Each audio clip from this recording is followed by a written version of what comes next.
Can you see her? Right in the middle of the road. That there is Her Royal Majesty, Olive the Rocket Dog.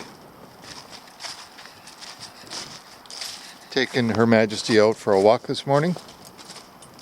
Howdy folks, welcome to another episode of the Rifle Chair channel. The election's over and we have a minority liberal government. And here's the thing, you guys. By the time the election results, the polling results had started to arrive in my area here in northwest BC, Western Canada, the election had already been decided. And, that's something that I've lived with my whole life. Essentially, the way our confederation is evolved, it is to essentially, not all votes are equal. I mean, there are certain ridings that it's just not set up well, in my opinion, the way our elections occur. There's a lot of dissatisfaction in Western Canada right now. So obviously Western Canada is all blue, it's all conservative. Here's the thing, I wanted to vote PPC.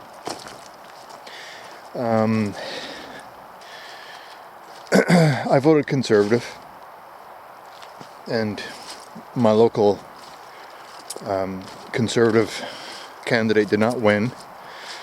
I think it was by a few hundred votes that she lost.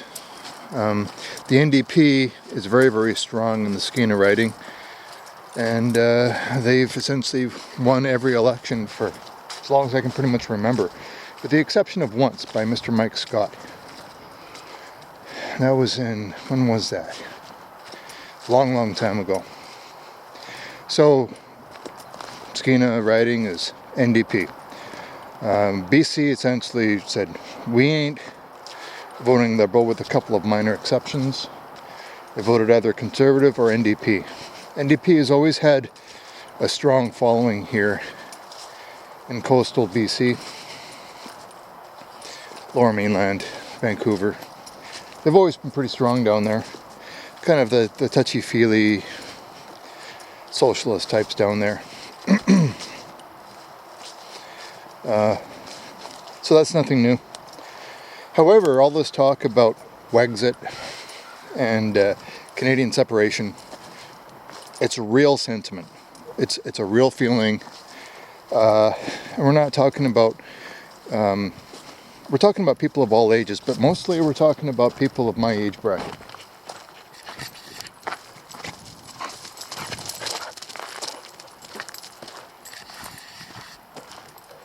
And older people.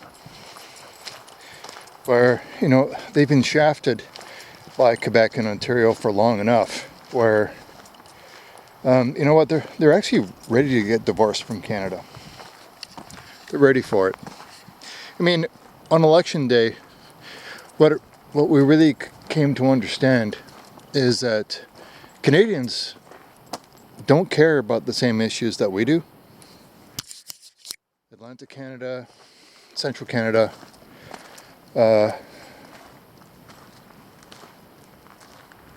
the point where separation is, I've never seen it so strong. The Western alienation always seems to happen in a critical fashion whenever Liberals are in power in Ottawa. When Conservatives are in power, Quebec separation, for example, never really seems to be on the table, per se. However, what we actually now have is a collusion between the Bloc Québécois separatists and the Liberal government and the NDP and the Green Party are so diametrically opposed to what Western Canadians want and need, to the extent where divorce is on the table. Western Canada could conceivably leave the Canadian Union, the Dominion of Canada, Confederation. Now, I'm a I'm a proud Canadian. I'm a federalist. However, it's not working out so great. It's not working out so great, this union. And if there is a referendum that will go something to that nature, I'm not entirely sure how I'd vote. You know, it would have to depend on the deal that was being offered. And I've worn the maple leaf on my shoulder for, on a uniform for almost 17 years, and that means something to me. And I know it does for a lot of you too. But we're sick and we're tired of the bullshit. Here's the thing. Even though I voted Conservative, I'm actually a member of the Conservative Party of Canada. I voted for Maxime Bernier in the leadership race. He lost 49% to 51%. Even though I'm a Conservative, I actually saw the PPC platform after, Bernier split off from the Conservatives and started the People's Party of Canada. They had a better policy, they had a better platform. They're not pandering to all these different minority groups, right? Everybody gets painted with the same brush. You're all Canadians, that's it. End of story. Conservatives really, honestly, remind me of the Paul Martin Liberals.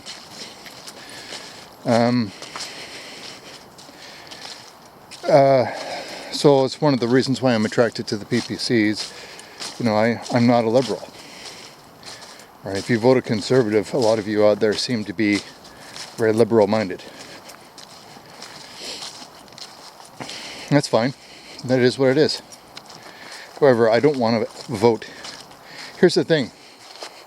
In BC, we have the Liberal Party, but they're more conservative than actual Liberals. If you know what I mean? So these Conservatives are very much like Liberals. Now there's a few, there goes that grouse again.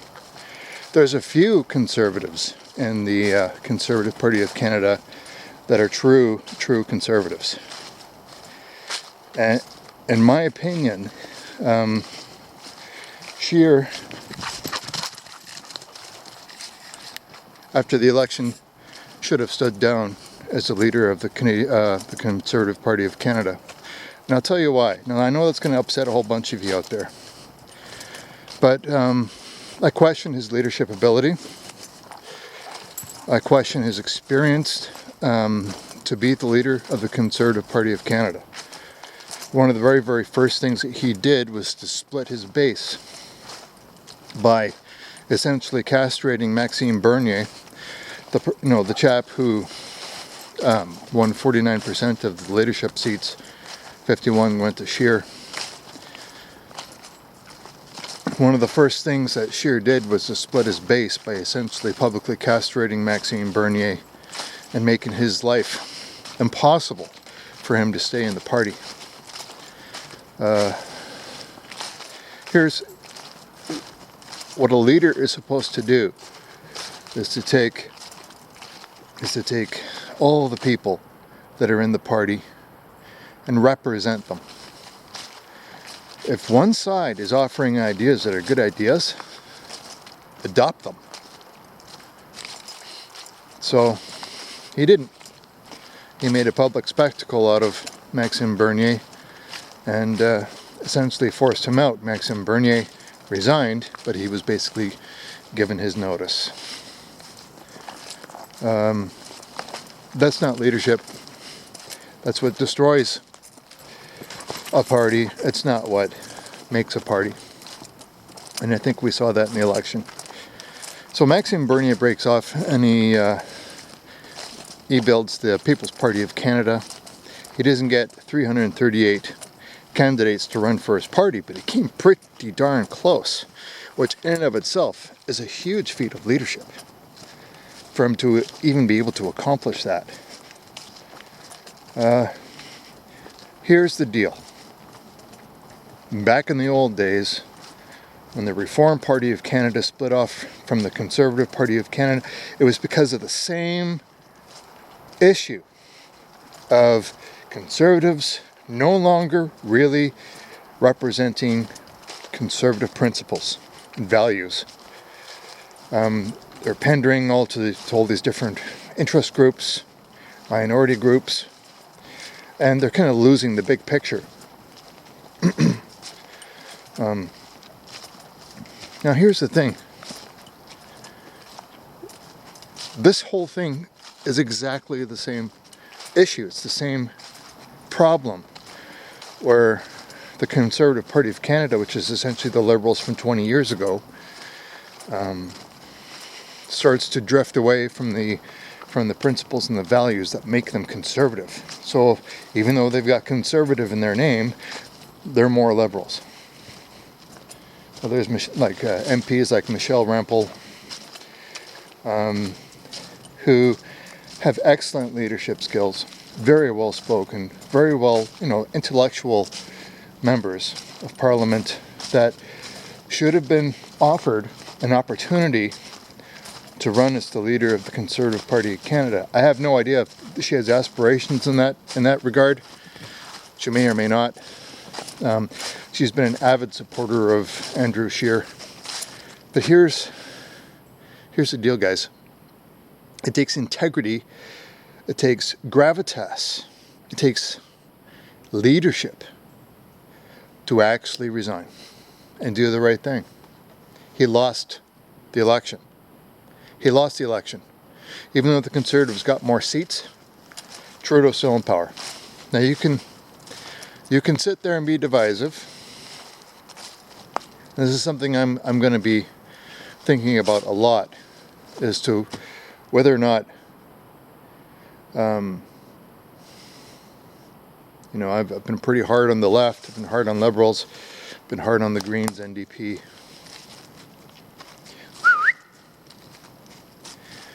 It's time for me to start being hard on Conservatives now, because what he did as soon as he left the gates as the leader of the Conservative Party of Canada, he split his base,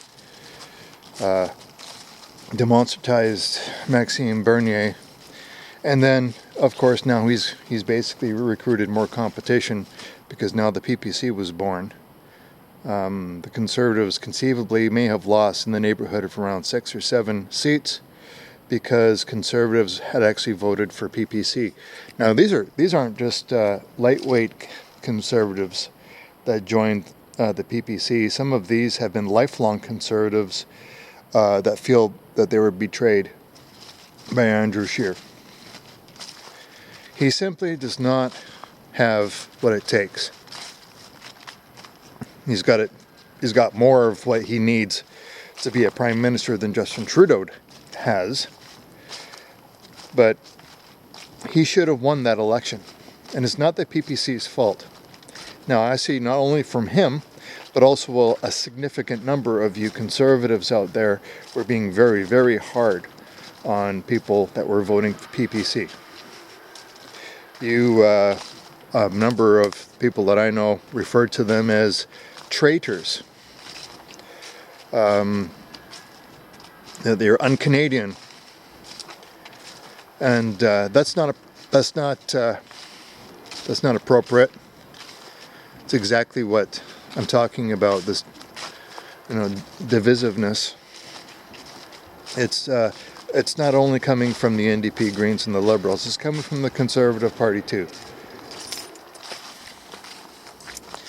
I mean, let's be realistic.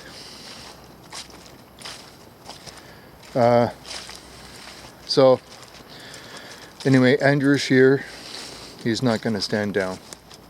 There was an opportunity for the Conservatives to put on a new face, get a new leader. And, we Conservatives want to get back into the driver's seat. They need to start being Conservatives again. Pandering to all these different groups is not what we need. Basically, how can you buy the election? I mean, Liberals are the professionals at it, obviously. I mean, they gave $600 million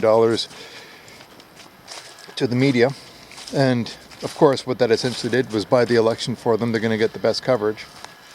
That's what they did with the last election in 2015. That's what they did in 2019. That's what they're always going to do. They're always going to have the media on their side. They're going to get, their value system is going to be projected out onto the voting population. They'll continue to increase immigration to unsustainable levels, and the taxpayer is going to have to pay for it. They're essentially replacing the Canadian population to ensure that migration of people, now I'm talking about immigration, I'm talking about the migration of people. Some of it illegal, some of it legal. Essentially, the kind of levels that we're talking about is population replacement to migrants and immigrants and refugees that are going to feel, how should we say, indebted to the Liberal Party and will henceforward always vote for them, ensuring that the Liberals stay in power. It's very sad. We said that that the Canada wouldn't be able to take another 4 years of this, and I don't think it will.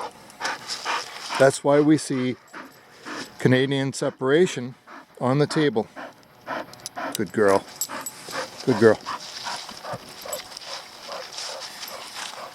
So here's the deal. The last time something like this happened was when Pierre Elliott Trudeau was the Prime Minister. Canada saw interest rates go up to 14, 15, 16, in some places up to 18%, like a credit card, but for a mortgage.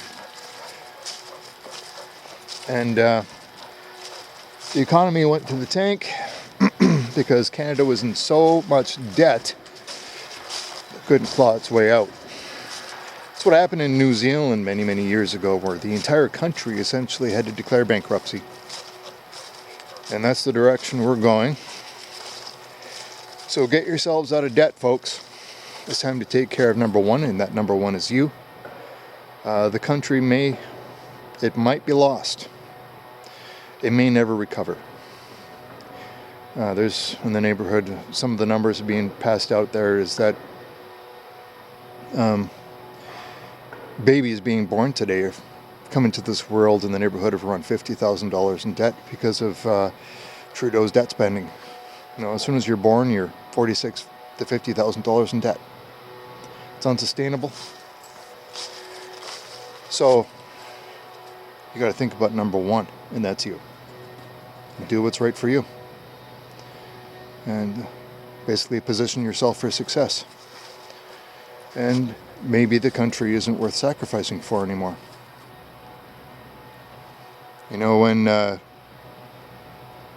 When Trudeau was elected, I swear I felt a rumbling in the ground, and it was hundreds of thousands of veterans rolling in their grave. Canadians don't give a shit about them. That's obvious. Yeah, I'm upset. And I'm not quite sure how this is going to impact the Rifle Chair channel. I took the gloves off this campaign. I retired from the Canadian Armed Forces so that I could use my voice. And I knew this election was coming. It was important enough to me where I would do that. And so that was my choice. It was my decision. And I'm fine with it. But it's real sad. Anyway, hope you folks are doing all right. Lots of things happening here on Rifle Chair Ranch. And in fact, we just acquired a new property. It's around 40 acres in size. It's very, very remote. Totally off the grid and austere. That's what I'm looking at for the future here. All right, that's another subject for another day. Hope you guys are doing great. Cheers, Maple Leaf up.